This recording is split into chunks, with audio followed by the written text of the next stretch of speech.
ay rated SPG. Striktong patnubay at gabay ng magulang ang kailangan. Maaaring may masiselang tema, lengguwahe, karahasan, sexual, horror o droga na hindi angkop sa mga bata.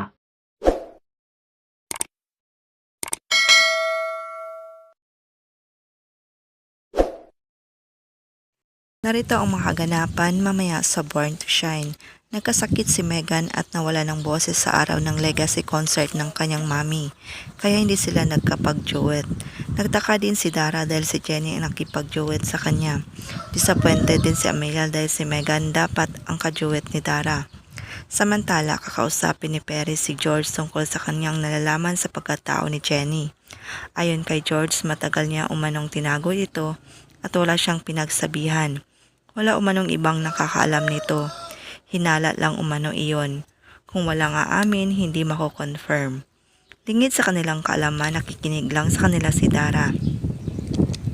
Magtataka naman sina Menchie at Charis kung bakit hindi sila pinapansin ni Dara.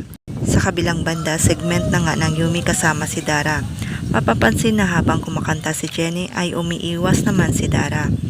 Pinipilit ni Dara na maging matatag matapos malaman na anak ni Dio si Jenny. Pero hindi niya ito kinaya dahil umiyak ito at nahimatay. Ano na kaya ang mangyayari sa susunod na mga eksena ngayong nalaman na nga ni Dara na nagkaanak sina Dio at Menchie? Matatanggap naman kaya ni Amelia bilang apo si Jenny? Abangan!